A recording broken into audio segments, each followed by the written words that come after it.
Hello, everybody. Welcome to episode 10. Sound the sirens. Boo, boo, boo, boo, boo. This is stupid. Hello, everybody. Welcome to Deviating Tangents, the show, the podcast.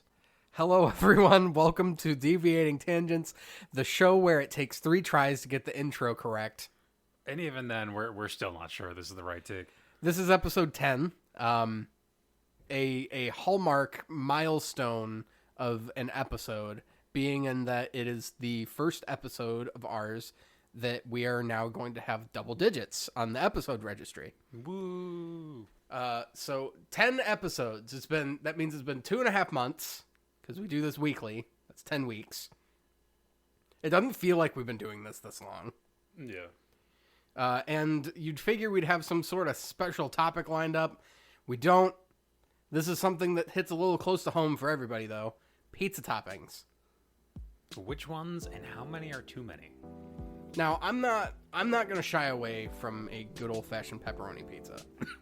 Yeah, it's a classic. Yeah, if you tell me you're getting pizza, I'm assuming you're getting a pepperoni or even a cheese pizza. Yeah.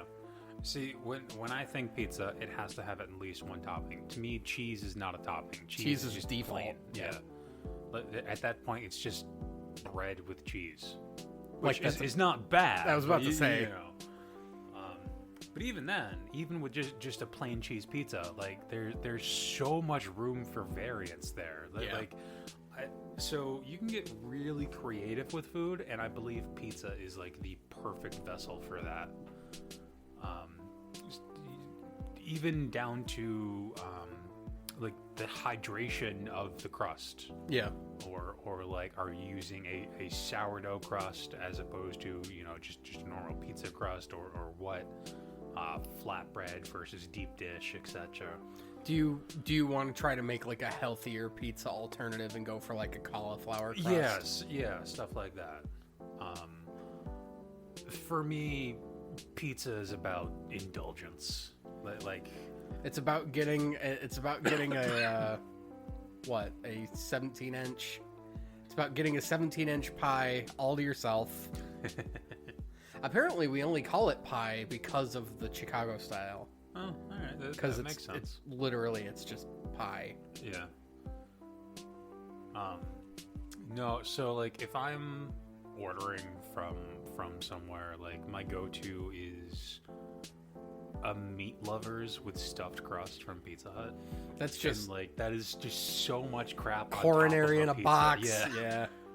So there's an interesting blend there. Like, do you want a lot of toppings so it's just like everything on the pizza, or do you want just a little bit of things so you can actually taste everything and experience those flavors all together? What's interesting, I think Pizza Hut was the first place to introduce me to this. The concept of putting bacon on pizza. Mm-hmm. It had never crossed my mind before. Because I grew up, I'm sure all of us at some point grew up eating bacon. And we're like, this is the greatest food ever.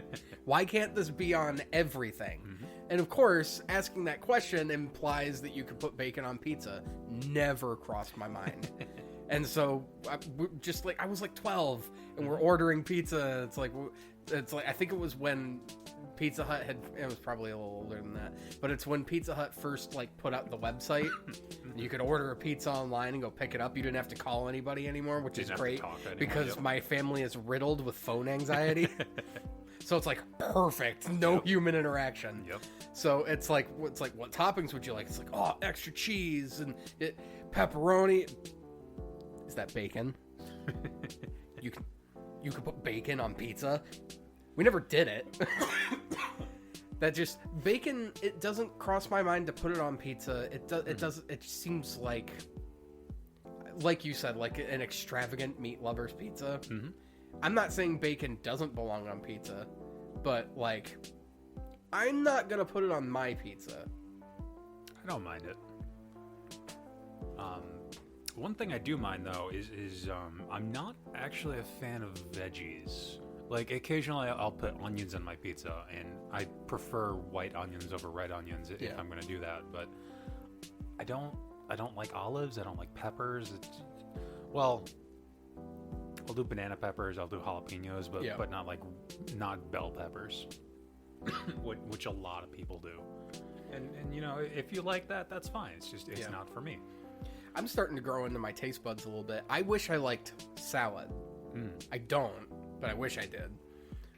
I keep trying salads like twice a year, like every couple months. I know there's a lot with salad. Like you have to have the right lettuce, the health of the lettuce. It's not just the type, but it's like some sauces are better, like sauces, but like dressings are better than others and all that.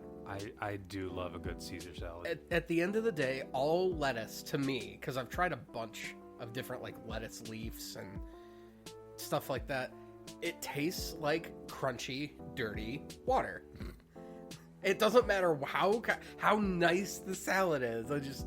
I have never liked it. But now the stuff in salad, I'm starting to grow more like attuned to that. Like you were talking about like peppers and olives and onions and stuff. I never used to like bell peppers until a couple years ago. I'll take red bell pepper over green, but I'll eat a green bell pepper if there's nothing else. So those are actually the same pepper. It's different stages. Yeah, it's just when you pick it. Onions. Jess and I went to an Applebee's the other day, and I got a burger, and just like I don't like lettuce and tomato, so I just asked without lettuce and tomato. But I made it specifically so that they took the lettuce and tomato off. They leave the pickles and onions, which I don't like pickles, but I took them off my burger because it's harmless, and I gave them to Jess because she likes them. So I'm like, I'm going to keep the pickles because she'll eat them, and I'm going to try it with onions. It's like, I don't mind onions now. Where did this come from? Onions on burgers are great. I never liked onions as a kid. Like, this is recent. This is like the last couple months. I'll just take like a string, like a white onion string, and just eat it. I wouldn't just eat onions like that. Well, like, yeah, it has to be in conjunction with something else. Yeah. But like I'm not afraid if I have burger taste in my mouth. To like, oh, hey, this piece of onion fell off my burger and throw it in my mouth. Okay, that's different. Yeah. No, onions are great. Onion rings are fantastic. It's like I'm getting to an age where it's like my palate has developed enough where I'll get a supreme pizza. I actually like the stuff that's on there now, minus the olives. I'm not doing a supreme. That's too many veggies for me. It's better for you. Yeah, that's why I'm not doing it. Pizza by default is not good for me, so I don't want good for me stuff on it. Makes sense. Oh my god. I got double cheese, stuffed crust. Yeah. But it's got peppers and onions on it, so it's good for you. There was a while, or it was earlier this year, I think, to celebrate like the anniversary of stuffed crust or something. Pizza Hut was selling stuffed crust. Just the crust? Yeah. No pizza, just stuffed crust. Just a ring of bread and cheese. I'd get it. That's like the whole nun pizza with left beef from Domino's. I wonder, because that took off. That was a trend. You know, more than one person had tried that. Oh, yeah. I'm curious how fast. It was probably after the first one that Domino's was like, I never want to make another nun pizza with left beef ever again. And then you got all the people calling in, can I get a boneless pizza? I mean, it is. You can just ask if you'd like a pizza. Yeah. You don't have to ask for it to be boneless. That's redundant. I mean, if you had to, that probably leads to some other questions. What would bone-in pizza look like? What would it be like? I guess like a chicken wing pizza that's just, has actual chicken wings on it that are not pulled off the bone. I don't know. Well, I mean, like, what if pizza crust? Because if the crust is the body of the pizza. Sure. The bones have to be in the body. Sure. So, what would bone-in pizza crust look like? Would it be like a chicken wing where it's got like the radius ulna, like the little loop? You could put like breadsticks in there. Breadstick bones inside of the dough pizza. Yeah, so you got the nice chewy dough and then a crunchy breadstick right there in the middle. Or is the crust itself the bones? So getting a boneless pizza means I just want sauce and cheese. Oh god, They send you such a mess. They send you a murder scene in a box.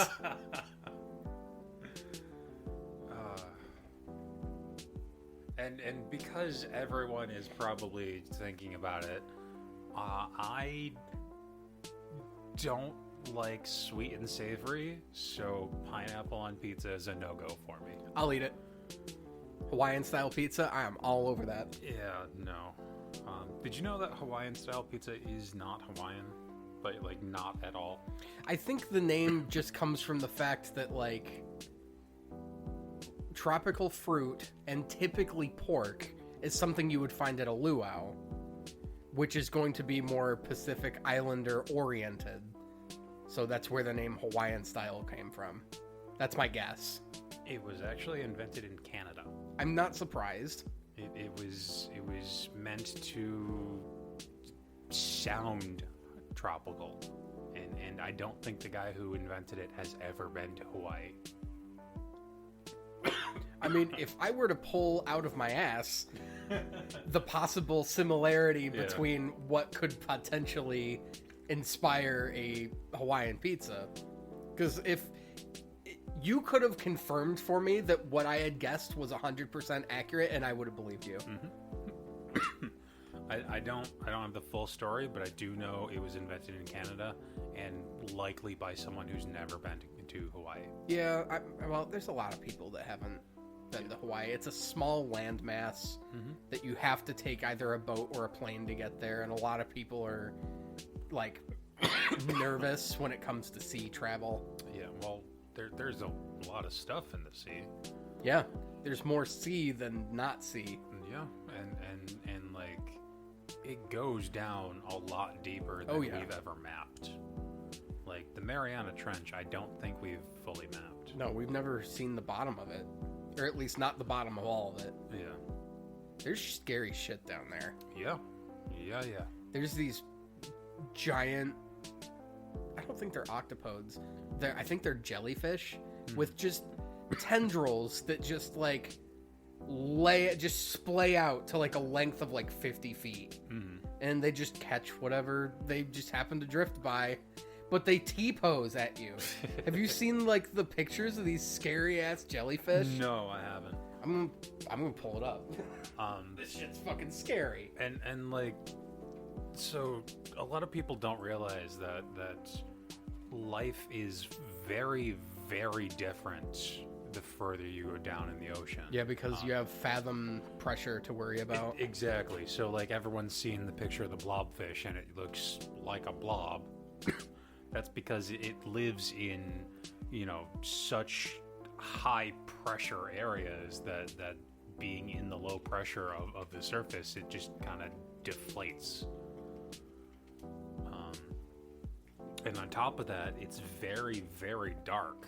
There's too much water for sunlight to penetrate through. So either these creatures need to develop some way of seeing without seeing, or develop their own bioluminescence. Yeah. You've seen anglerfish. Which, bioluminescence under the sea seems like an evolutionary backstep. Because it's dark. Your camouflage is nothing can see.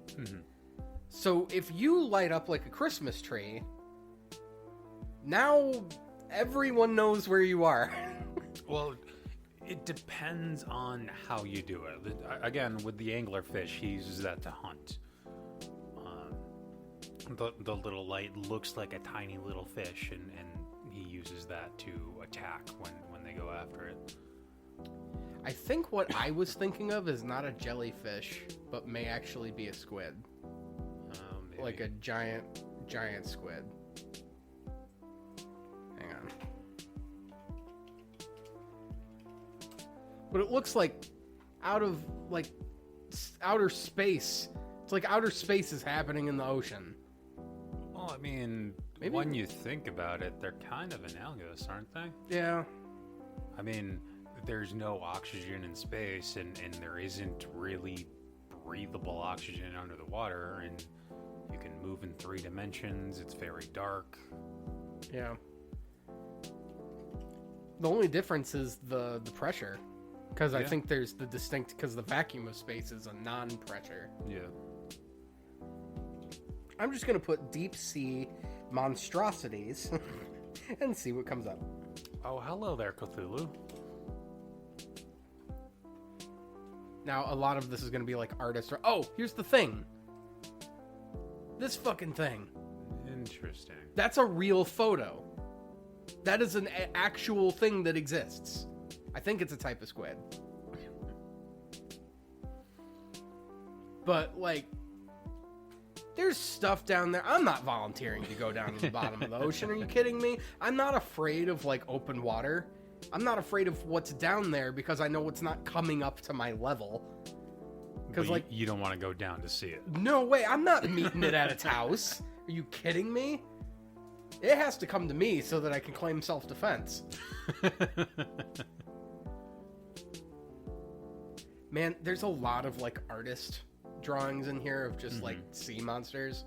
And I'm curious how many of them are not artist imagination. I'm curious how many of these are real. So those pirate stories of giant sea monsters, what if they're not just completely made up? What if they're, actually beasts in the depths? What if the Loch Ness Monster is actually real? They drained it twice, and they found nothing, but plesiosaurs are intelligent. I don't think the Loch Ness Monster is real. At the very least, there's nothing in the loch. There's something about cryptids. We all like to tell stories of monsters that no one has seen. Yeah. That no one has seen, but somehow everyone is aware of. Yes. Yeah. Like the Jersey Devil. Yeah. Or the Mothman. I like the ones that set up not so much as like old wives' tales, but like literal like urban legends. It's like if you live in a certain area at this time of day in this part of the year in this town or whatever, there's this local phenomenon monster that everybody knows of. Yeah, like the chupacabra. Yeah. Stuff like that. But no, the thought of like pirates actually documenting something that could have been perceived as real, because it's like when we think of pirates, it's yo ho ho and a bottle of rum. Well, okay, that's fair. Maybe they were just like drunk it's off like their it's like ass. we can't take these pirates seriously. Yeah. They were probably drunk off their ass and pillaging people, and they just wanted to seem tough because they survived this encounter with the legendary beast or whatever. And it's like everybody gets PTSD from their privateering expedition because what we saw was actually real and scared the shit out of all of us. Yep. Oh, we got attacked by a giant squid. Turns out they were drunk and it was just a starfish. Yeah. The story that became we were attacked by a giant squid started as, oh hey, there's a squid on the side of the boat. Even stuff that we perceive as like harmless or less harmful than other things. Like whales. Yep.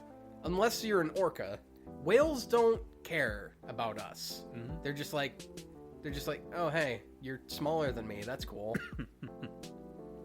I'll just swim by you now. Yep. And then that's it.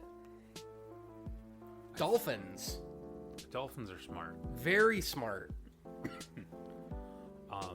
So, fun fact about dolphins, they will intentionally, I don't want to say attack, but like play with pufferfish and get themselves stung for the neurotoxin. Yeah, they pass them around. Yeah. So dolphins will get high. They get high off of pufferfish. They're also very rapey and gay. Yeah. Yeah. They can recognize themselves in a mirror. They can tell when it's them and not just another thing. Yeah.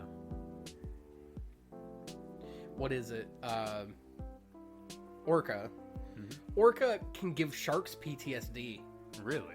So sharks, they got nothing better to do, but they recognize and like memorize hunting patterns and areas. Well, that makes So sense. if they so much as see, or God forbid, are attacked by an orca in an area that they used to frequent, they'll avoid it for up to a year because the orca's probably still there. I mean, that makes sense. Even though this killer whale is just passing through. Like, if a shark so much as sees a killer whale in an area that they're familiar with, they're like, I'm never going there again. That makes sense. And orcas they'll torture sharks. Like, they'll turn them upside down so that they, like, go into that fugue state of, like, not sleeping, but not conscious either. Yeah. And then the sharks aren't moving anymore, so their gills aren't processing oxygen so out of... they can't breathe. So they drown. That's Killer gotta be a whales are terrible evil. way to die. Oh, yeah. Oh no, I flipped over. I'm dead now. I think drowning is a very scary way to go. Yeah, especially if you're conscious for it. Yeah, for most of it. Like, you get to deal with the terror of, I'm going to drown, Yeah. and then you get to experience the pain of, oh, hey, I'm inhaling water, and then you slowly lose consciousness as you are As your brain is starved for oxygen. Exactly. It's compound layers of not fun. Yeah. And just trying to take that breath that you know is not coming. Yeah. But your brain is hardwired to like, no, we need it, so get it, and it's not there. And then you accidentally inhale a box jellyfish, and that's what kills you. And no one is there to pee on you. Yeah. That's a big misnomer. Do you know that? I believe it, yeah. So, PSA time. If you go on vacation to a beach and you or somebody you know gets stung by a jellyfish, don't pee on it. Don't pee on it. Just don't pee on it. So the wives' tale is that the ammonia in your pee neutralizes the toxin in the sting. That's not true. It's the warm liquid nullifies the toxin in the sting. So just use soap and warm water and like a scrubby, something scrubby to be able to like get all the stingers out of there. Yeah. And you'll be fine. You will be fine. Because I can't imagine like all of the other stuff that's in peas is going to do anything beneficial. No, if anything, I was talking to Jess about this the other day. If you... Technically, even though it's microscopic, it's still a puncture to the skin. Yeah, exactly. So you're allowing all that waste to get absorbed back into your skin, and that's just... You're not supposed to pass it through twice, so don't rub it on your skin, and it's just bad for you. Especially if it's someone else's. That's it. Some people are into that, but not in a survival situation. Yeah, and even so, most jellyfish. I'm not a marine biologist, so I don't know what percentage of jellyfish stings will kill you. But the majority of jellyfish stings that I can think of, the victims walk away fine. Yeah. There are some jellyfish that like minimal contact will kill you, but there's a lot of that in the ocean.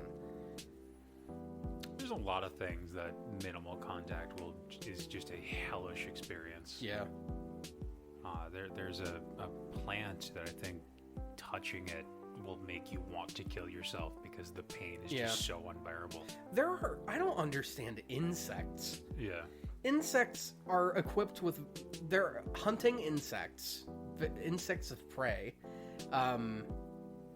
have venom or some type of means to incapacitate smaller insects. That's if you're a spider and you catch something lands in your web, you need to paralyze it so that you can eat it. Essentially, you regurgitate digestive fluids into it so it liquefies it, and then you just absorb all of it. Why does your venom need to be strong enough to kill 10 people? What purpose does that serve you? I mean, I think that's to dissuade predators from eating you. I mean, but that's what camouflage is supposed to be for, or in the case of venomous creatures, anti-camouflage. Yeah, but I mean, having more than one defense is not a bad idea. But then it comes into the ecology of the situation. Spiders don't like biting people because we're not food. They're not. They will only attack things that they perceive as food or a slow threat. Yeah. I mean, humans are slow threats to spiders. Yes. We take down their webs. We kill them. But if you notice, and this is real, if you notice a spider crawling on you, I'm giving a bunch of people like the creepy crawlers right now. Because this is real advice, the best thing you can do if you see a spider on you is to just slowly move so you don't startle it, and then just swat it off of you. And then step on it or something. Like, if you're outside, my philosophy is let it live, but if it's in your house, that's your house, so you get to choose who lives and dies in your house. That's ever since I was a boy, that was my mantra in life. If it's inside, I'm killing it. It's in my house, I don't want it here.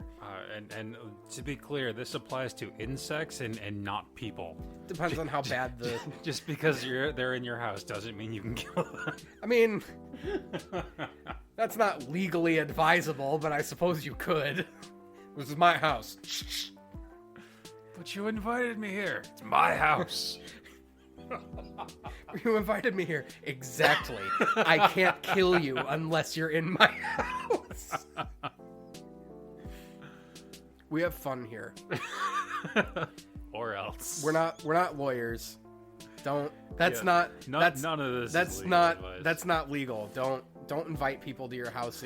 That's like culty almost. Yeah. I can just see somebody putting out like a Craigslist ad. Want to die? Meet me at this address. I'll get the job done. Would you like to try our various flavors of Kool-Aid? That's scary. Yep.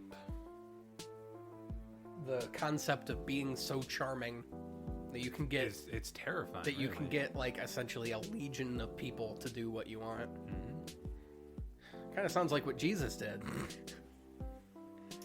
now we're pissing off a whole other people. But it's like, there was, I forget where I saw this. It was something about, like, cult leaders and stuff like that. I think it was a picture of... It was just showing, like, the duality of man and showing how, like, power can be used via charisma. Because I think they were showing, like, a seemingly harmless...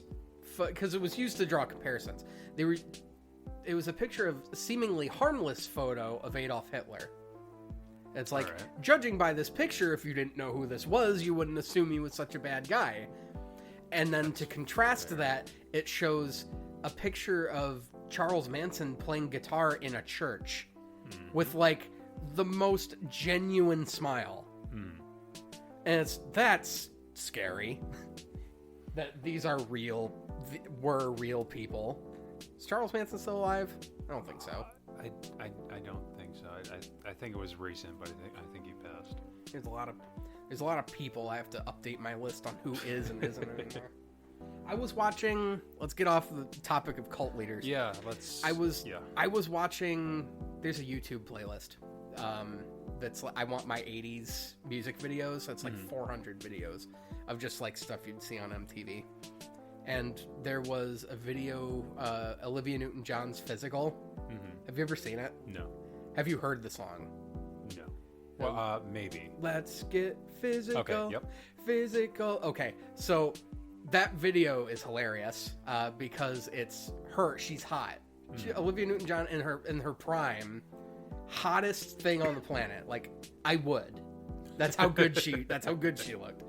And so she's in a gym, like a sweaty gym with, you see like a bunch of like hunky like arms and legs and bodies, but when the camera pans out to show her starting the song, all of these hot guys are actually like fat schlubby old men. And she's like trying to get them into shape so that she can date one of them because she doesn't want to be seen with fat ugly men. Right, okay. And so during the bridge, like, she leaves, like, wash up or whatever, take a shower, and all the guys are like, no, we have to start taking this seriously so that we can be hot for her. And so, like, all of them, like, transform into these hot, young, athletic dudes. And so she comes out of the shower, and it's all hot guys. And she's like, okay, this is what I wanted. This is great. And she's trying to, like, pick guys out, but they're all leaving with each other. So I don't know if it's an allegory for homosexuality, but I think when I saw it, it seemed more like a platonic, like, no, she's not fit enough for us kind of thing. Yep. Now you only care because we're hot. So it's like the whole thing. And then at the end, she, like, holds hands with a fat guy, and they both, like, have, like, badminton rackets, and they walk off set. So I mean, that's a decent message, actually. So I talk about this because of the previous topic. I don't know who is and isn't alive anymore. I had heard that she had passed, and I'm gonna look this up right now because I don't think that's true. This was like a year or two ago. I had heard, like, oh yeah, so Olivia Newton-John, didn't she pass away? And I'm like, did she? Is this something I should know? So, taking it from me, it's November 15th at 1:42 in the afternoon at the time of me looking this up. We're going to see if she is in fact still alive. She is. Well, there you go. So, Olivia Newton-John is still alive. She's 73. Wow. So she was like, when that music video came out, she was like upper 30s. Mm-hmm. Mid to upper 30s. She was already the oldest cast member on the set of Grease. And John Travolta was the youngest. I have actually never seen Grease. You haven't seen a lot of things. I have not seen a lot of things. And the things I have seen, like, I've watched a couple of times because I know I like them. Yeah. It's that I don't want to look into the unknown because I don't know if I'm going to like it. I don't want to spend my money on something I don't know if I'm going to enjoy. Exactly. But that's how you develop experiences. So if I'm going out to a theater, that's one thing. I will spend the money on the experience. Yeah. But, like, if I'm just looking for a movie to kill an hour or two, like, I don't want to spend money on that. Yeah. What if it's like, what if you're using, like, Netflix? It's something you're paying for anyway. Yeah. Would you go out of your way to watch something new that looked interesting, or because you don't know what it is, you default to something you already have seen before? Usually default to something I've already seen because a lot of things are just crap. That's fair.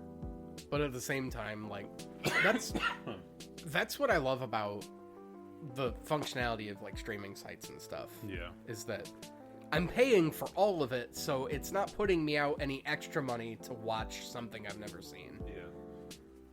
But that's entirely up to the user. I mean, before they took it off, a lot of people who were paying for Netflix subscriptions were doing it exclusively for The Office. Yeah. Like people will sit there and watch The Office, and then when the series ends, they'll start right back up all from over season again. 1. Yeah. We used to do that with MASH. I never got the real hook of The Office. I understand it. It's decent. It's just a show you can have on in the background and come into at any point. Yeah. But I wouldn't use it for that function. I don't know. I like the pranks that Jim pulls. Yeah. That's something about The Office that actually kind of bugs me a little bit. What's that? Is they set up not like some kind of hero, but they set up Jim to be like the cool kid. Yeah. But, like, he's just a bully. He just messes with Dwight constantly. Well, I mean, to be fair, Dwight is kind of easy to mess with. Yes, but that doesn't mean you should. And it's like Pam's in on it. And it's just like they're the power couple, and it's like you see it on dating profiles. It's I'm just a Jim looking for my Pam. It's like, oh, you're an asshole. That's great. Yeah. So if your entire personality is The Office, then you have no personality. Yeah. Go make something of yourself. If your entire personality is X, you have no personality. Yeah. It's. So I got no problem with big women. But like, if all you say is I'm big and proud and you need to accept that, do you have a cardboard personality with no dimension? Yeah, that's not telling me what you like. Yeah, that's just saying I have to deal with your life choices. Because what I'm imagining from that is that we're gonna be sitting around, and that's all you're gonna talk about. Yeah. I want to know about you, the person on the inside. I want to know what like your heart looks and sounds like. Not, like anatomically, I mean like from a metaphorical standpoint. Yeah. like oh, people don't accept me because I'm big. People want to insult me because I'm big. Okay, so tell me something about you. You're big, and then what? Yeah. If that is your whole personality, then you have no personality, and that's why people don't like you. It's not because you're big, it's because you have no personality. Yeah. Not to discriminate against anybody, any group in particular. We are large people. Yeah. Again, I like big women, so it's not that you're big, it's that if that's your only personality trait, then it's kind of like somebody we used to work with who we're not going to talk about. I know exactly what you're talking about. That'll be a topic of discussion for another episode, because we're at our limit for this one. Also, I have to calm Scott down before he goes off on a tirade about how much he hates this individual we used to work with. Absolutely. Let's just say that this person's whole personality was their perspective of themselves. Yeah. And with that, we'll see you guys in the next episode of the Deviating Tangents Podcast. See you later, folks. Take some time out of your day to appreciate the things around you, because they might not be there tomorrow. Yep. And enjoy your pizza. Whatever you decide to put on it.